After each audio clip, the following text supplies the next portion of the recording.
WWE's Apex Predator.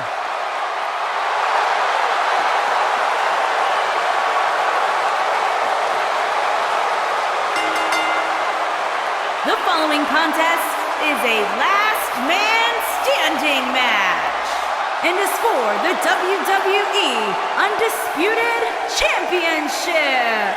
Making his way to the ring from St. Louis, Missouri, weighing in at 250 pounds, he is the Apex Predator, the Viper, Randy Orton began his career by being known as the Legend Killer.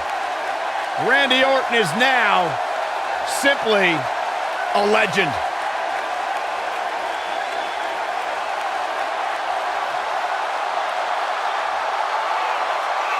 Randy Orton's career wasn't built on alliances. The most important thing to Randy Orton has been winning championships. He has done that in a major way, a 13-time world champion.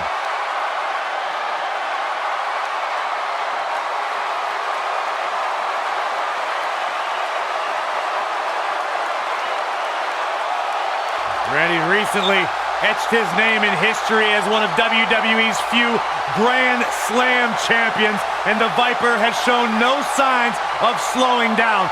Just as dangerous now as the day he burst on the scene.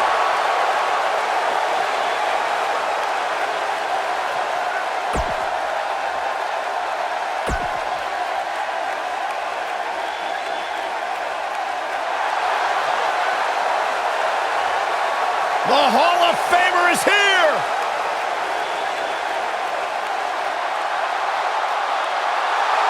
And his opponent, from Toronto, Ontario, Canada, weighing in at 249 pounds, the Rated R Superstar, Edge! Edge has accomplished everything in his career. Cornerstone, one of the forefathers of the tables, ladders, and chairs match. Not to mention, Byron, the important fact that he totally reached such emotion here. Come on, we need to get order here. Now hold on, Cole. Let's just see where this goes.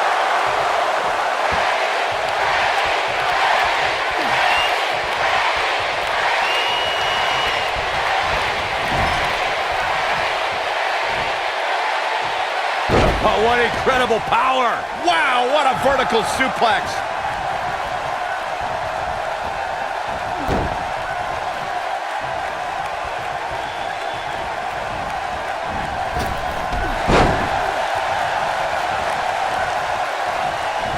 Hooked up and... Now the old vicious head crank. Look at the torque.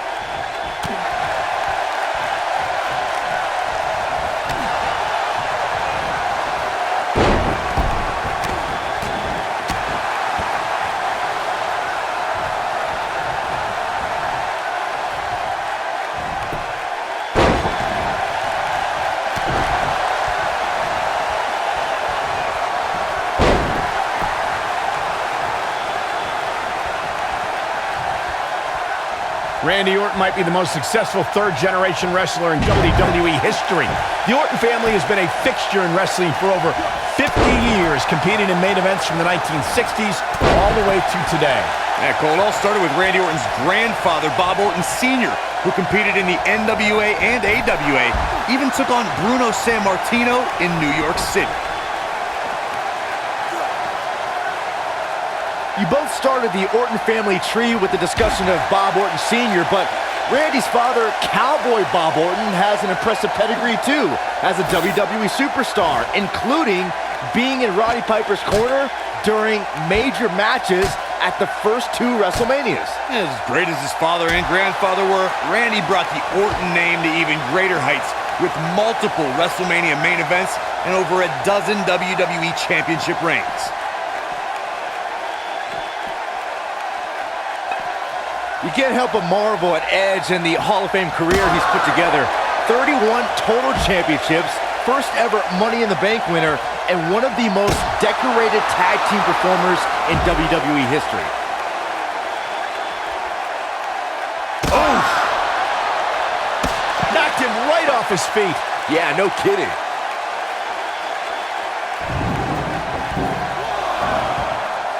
Byron spoke a bit ago about Edge's Hall of Fame credentials, and they are impressive. It's even more impressive given his start. He's got to be the only Hall of Famer to get started in the sport after winning an essay contest. That's right, Cole. He was 18. Edge won an essay contest for a gym in Toronto. First place winner got training for free. Well, Edge did it, and the rest is history. Even though Edge only won that essay contest because I didn't enter. Not over yet. Beautiful technique. Edge has been called the Rated R Superstar, and it's a nickname he really embraced during his later career, where he became a more aggressive superstar with his opponents, and He's not going to go quietly. no superstar worth his salt ever does. He's making a statement here with this attack.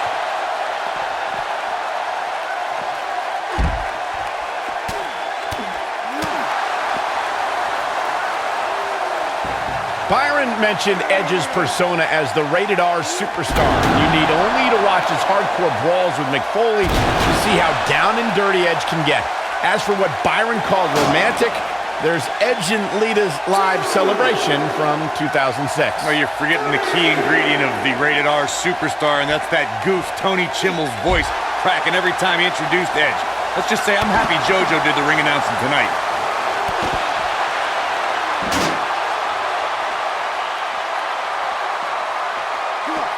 You know, I'd say matches like this really drive superstars to take risks they normally wouldn't take. An example that immediately comes to mind would be Shane McMahon's actions in Unforgiven in 2003.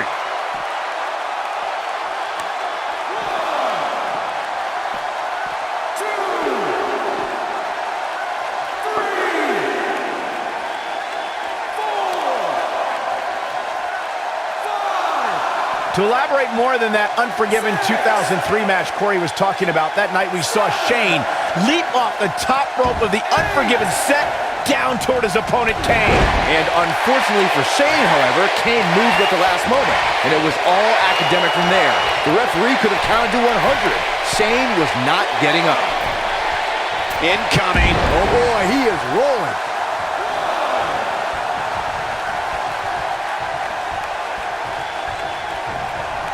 Oh, we know what's coming next. Oh boy, do we ever. Oh! This one's over, guys.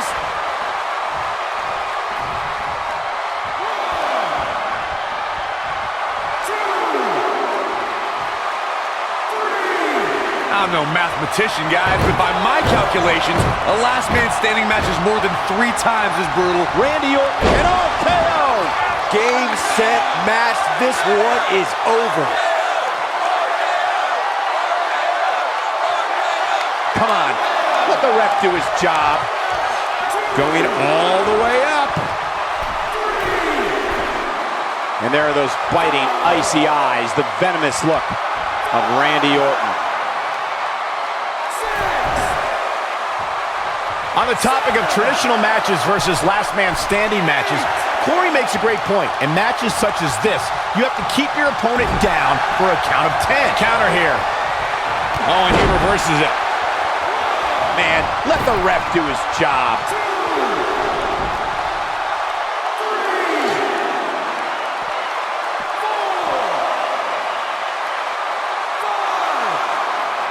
Guys, one of my favorite matches from the In Your House era would have to be December 1996 Armageddon Rules match between the Executioner and the Undertaker, which many say was a precursor to today's last.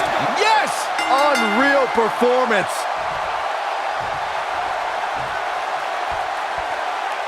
Let's take another look at the incredible hardcore action. This match wasn't exactly a barn burner, but we can't expect every superstar to be on their A game every time, I guess. These guys showed flashes in this match, but flashes don't exactly set the world on fire, as these highlights show very well. I know the match was solidly entertaining, but I really hope these guys would take it to the next level. Regardless, nobody's asking for their money back. Here is your winner,